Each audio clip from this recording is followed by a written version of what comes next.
Hello everyone. Today we talk about how to fix the app of Roblox. We will go to settings, then we click on apps.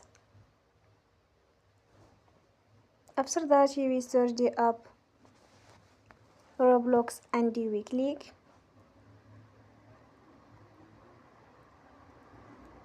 Then you will on for stop. After that we go to storage. Then we click on clear cache. In the end, turn your phone and you will recharge your phone again. Don't forget to support us by like and subscribe.